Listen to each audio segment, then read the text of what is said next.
novo para falar com vocês sobre O Vendedor de Sonhos e a Revolução dos Anônimos. É o nosso último vídeo sobre esse livro. Estou terminando, estou nos últimos capítulos, amei a leitura, estou amando. E valeu o desafio aí, ó. Consegui alcançar aí a meta que eu coloquei para mim. E você também vai conseguir. Tire aí 10, 15, 20 minutos por dia e daí a pouco você vai ver que você não consegue ficar só nisso. Então, pega um livro e comece, né? O importante é a gente começar. Sobre o Vendedor de Sonhos, como eu prometi, eu vou falar para vocês hoje sobre o narrador e sobre os discípulos do mestre.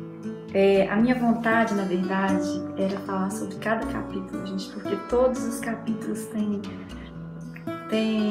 pérolas assim que a gente pode aproveitar muito bem e que seria muito gostoso falar sobre isso. Mas o objetivo não é esse, né? O objetivo é instigar um pouquinho você a ler o livro e também não é fazer a resenha nem explicar sobre o livro, não é esse o objetivo, não. Então, eu vou falar um pouquinho sobre o narrador e tomara que vocês fiquem com vontade de ler O Vendedor de Sonhos e a Revolução dos Anônimos. Começando aí pelo narrador. O narrador é o Júlio César, um professor, doutor, muito bem conceituado na comunidade acadêmica. E ele foi, desde lá do chamado, a história do Júlio César vem sendo contada, e ele foi resgatado pelo Vendedor de Sonhos em um momento muito difícil da vida dele, ele estava no ápice de uma crise existencial, onde ele tentava aí, tirar a sua própria vida. E o Vendedor de Sonhos, então, conseguiu convencê-lo com uma proposta, pasmem, uma proposta de vender-lhe uma vírgula. É isso mesmo, uma vírgula. Ouçam! Esse homem resgatou-me quando eu estava prestes a me matar. Após o resgate, era para ele seguir o seu caminho e eu o meu, e talvez nunca mais nos encontrássemos. Mas o diálogo que usou para dissuadir meu desejo de desistir da vida assombrou-me. Pela primeira vez, curvei-me diante da sabedoria de um homem. Estava prestes a pôr um ponto final nos meus dias. Mas ele, depois de provocar minha mente depressiva, fez-me uma proposta perturbadora. Quero vender-lhe uma vírgula. Uma vírgula? Perguntei eu, pasmo. E ele completou: sim, uma vírgula, para que continue a escrever seus textos, pois um homem sem vírgulas é um homem sem história. A partir desse momento, meus olhos se abriram. Descobri que sempre usara a teoria dos pontos finais em minha história, e não a teoria das vírgulas. Alguém me frustrava? Eliminava. Colocava um ponto final no relacionamento. Alguém me feria? Anulava. Enfrentava um obstáculo? Mudava de trajetória. Meu projeto estava com problemas? Substituía-o. Sofria uma perda? Virava as costas. Eu era um professor doutor que usava os livros dos outros em minhas teses, mas não sabia escrever o livro da minha existência. Meus textos eram descontínuos. Considerava-me um anjo e os que me frustravam demônios, sem jamais admitir que fora carrasco da minha esposa, do meu único filho, dos amigos e dos alunos. Quem elimina todos ao seu redor, um dia será implacável consigo mesmo. E esse dia chegara. Mas finalmente, felizmente, encontrei esse enigmático homem e entendi que é possível conviver sem vírgulas com cachorros, gatos e até com cobras, mas não com humanos. Frustrações, decepções, traições, injúrias, conflitos fazem parte do nosso cardápio existencial, pelo menos do meu e de quem eu conheço. E as vírgulas são imprescindíveis. E assim, o Vendedor de Sonhos convenceu, seduziu Júlio César a segui-lo. E o Júlio César, logo o Júlio César, ele é apelidado aí pelos seus companheiros como Júlio César o Grande, Júlio César o Imperador, Júlio César o Superego.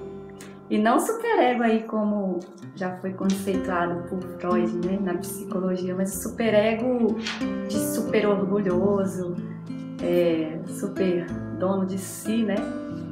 E esse Júlio César que vem contando essa história aqui, que vem se descobrindo, que vem descobrindo os outros, descobrindo as suas ilhas psíquicas, como foi muito bem colocado aqui, fazendo seu inventário psíquico. E essa história do Júlio César é muito interessante e muita gente se encaixa, muitos de nós, muitos leitores vão se encaixando aí nas histórias do Júlio César, nas histórias dos outros discípulos, porque além do Júlio César tinha também a turma, né, que seguia o mestre, e era uma turma bem diferente, era um retrato assim dos anônimos da nossa sociedade. E quantas vezes, em quantos personagens desse aqui eu não encontrei características minhas. E acho que vale a pena ler esse livro assim, com esse pensamento, né?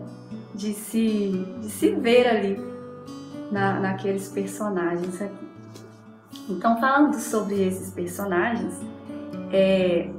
nós vamos começar com dois deles que dão um tom de comédia do livro, que é muito bacana isso. Às vezes eu tô lendo e numa cena, o autor conseguiu assim misturar tragédia e comédia de uma maneira muito legal. Uma cena em que era uma tentativa de suicídio, uma cena trágica, e você se pega dando risadas, porque de repente aquilo ali vira um circo social. E sempre com a participação dos discípulos, né, dessa turma aí que segue o mestre, envolvendo nas maiores confusões. Dois deles, eu vou começar por eles. Um é o Bartolomeu. Bartolomeu é um alcoólatra em recuperação e é chamado também pelos companheiros de Boca de Mel, ou Boquinha.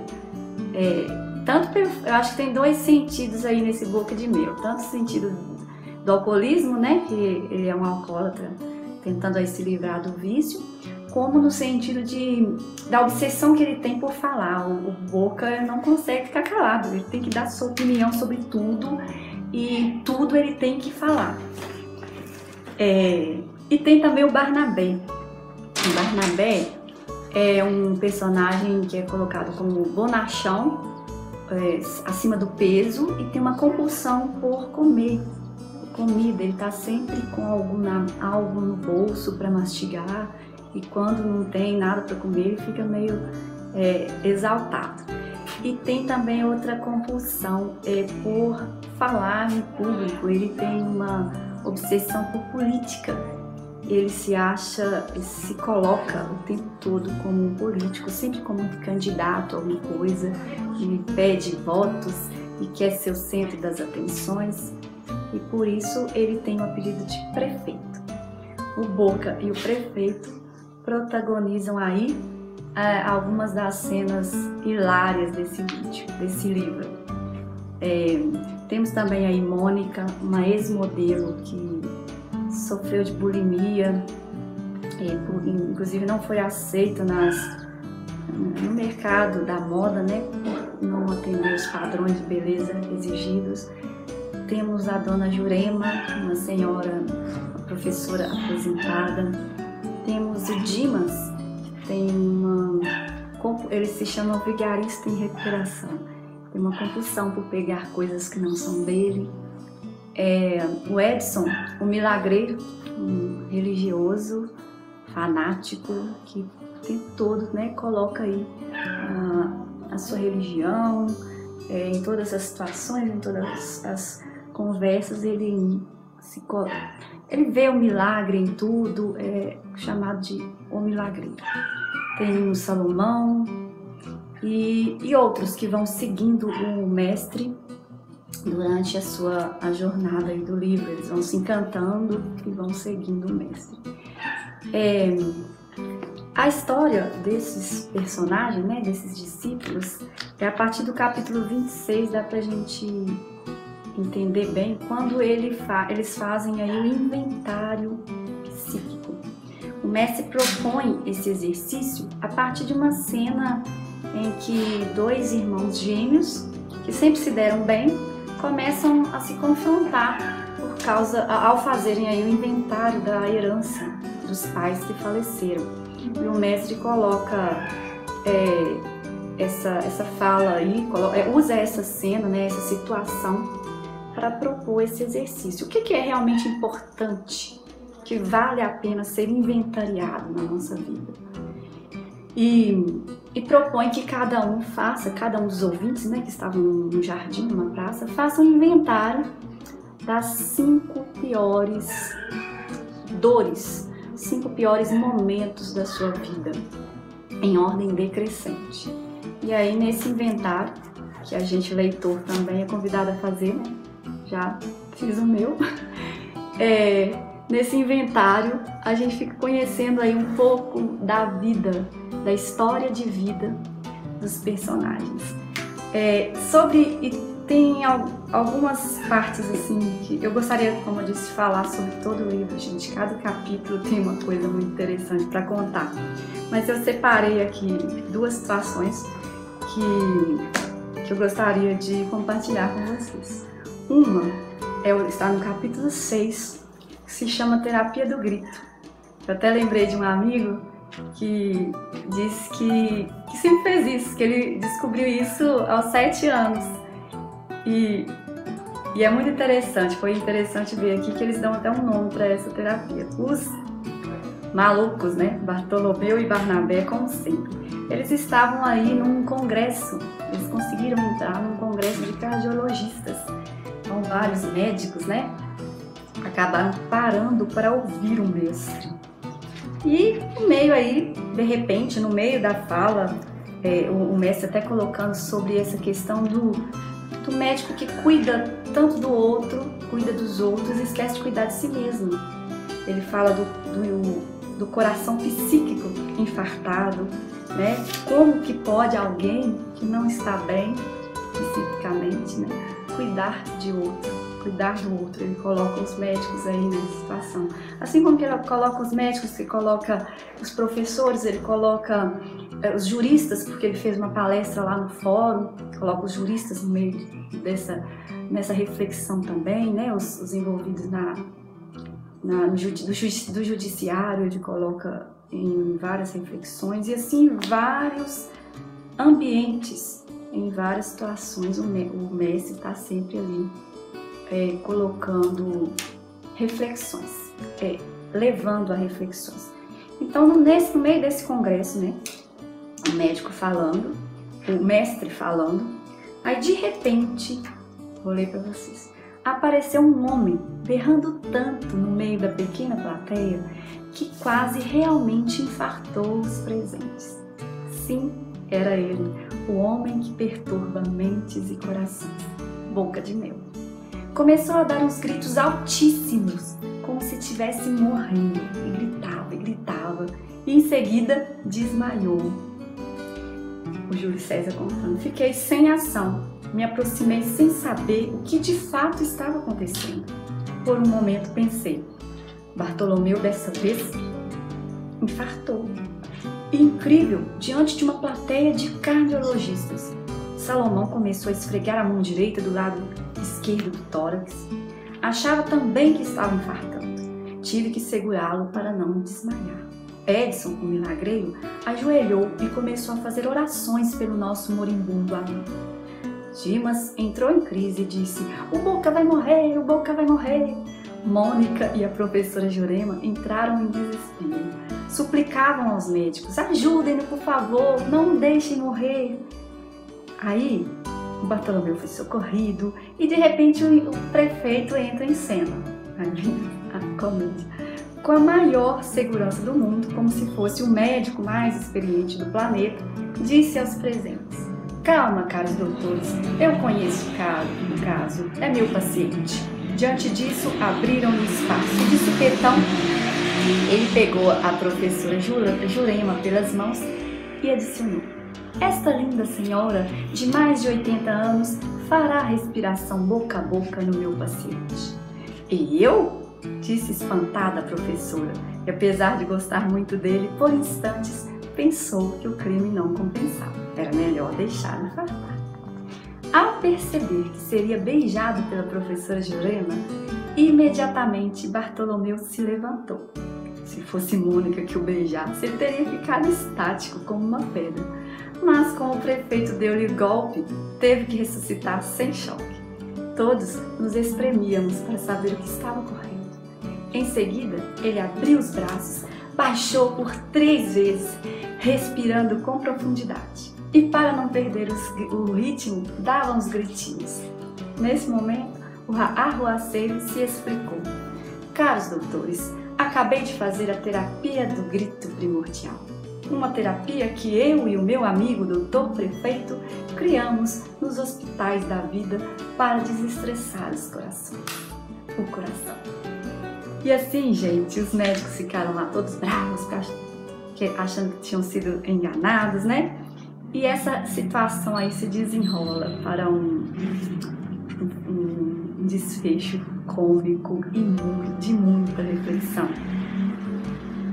E o Júlio César, ao final das contas, ele fala: por momentos tive também uma vontade louca de dar alguns gritos para espantar o meu estresse. Descobri que a loucura é contagiosa. Esse capítulo é muito bacana. Gostei demais de saber sobre a terapia, de lembrar, né, de ler sobre a terapia do grito primordial. Às vezes é necessário, né, dar uns gritos para desestressar, tirar tudo que está incomodando, que está angustiando. E para finalizar, o vídeo já está ficando grande. Deixa eu ver aqui, se eu achar aqui. Como hoje é dia da mulher, tem também uma parte onde eles fazem uma homenagem às mulheres. Tinham várias mulheres lá ouvindo o mestre, e aí de repente eles, né, se dirigem às mulheres, falam sobre as grandes virtudes da mulher. E o Boca, como sempre, né, chega com uma história. Depois de várias piadas, isso aqui é só para descontrair mesmo. Após várias piadinhas, o Boca chega com uma história. E aí ele conta o seguinte, estou conseguindo achar aqui rapidinho. Ele conta assim: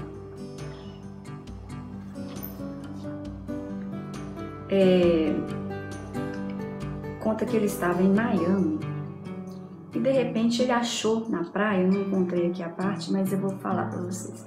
Ele achou na praia uma garrafa, esfregou a garrafa e de repente saiu um gênio super estressado. Fale logo 3 desejos, eu só vou atender um deles, eu vou escolher qual. E aí o gênio, ele falou, pensou bem e disse: eu quero ir para Cuba. Ir para Cuba? Beleza, é fácil, até bom, fica ali, né? Pensou, né? Mas tem uma condição, Boca disse: eu vou para Cuba, eu não gosto de avião nem de navio, você precisará construir uma ponte ligando Miami a Cuba. Mas aí o gênio já ficou com dor de barriga e não conseguia pensar. E faz logo o segundo desejo para eu ver qual que é. O segundo desejo é que todos os executivos gostariam de saber, todos os empresários, eu gostaria de saber como funciona a economia no mundo. E o gênio já ficou também com dor de barriga ali. E o terceiro pediu: faz logo o terceiro então. Eu gostaria então que todos os psicólogos e psiquiatras e todos os homens da face da terra gostariam. Eu gostaria de entender a mente de uma mulher.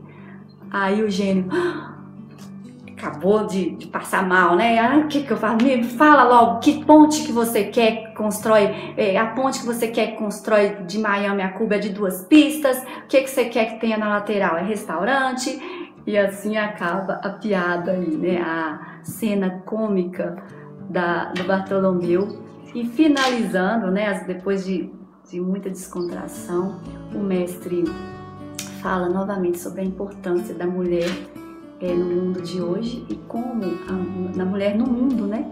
E como a mulher contribui para o equilíbrio do mundo. Como tantas coisas já deram errado sob o comando dos homens na sociedade e que está na hora, né, da mulher assumir esse lugar de liderança e colocar o seu jeito nas coisas.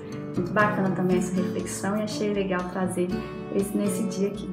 Bom, o livro está acabando, a trajetória do mestre continua aí, eu não sei como vai finalizar, estou nos últimos capítulos. O mestre, como todo mundo que contraria o sistema vigente, ele passa por perigos, ele corre risco inclusive de morrer, porque tem gente que não concorda com o que ele diz, com o que ele faz, com o movimento de criação, de pensamento crítico que ele tem desenvolvido, né?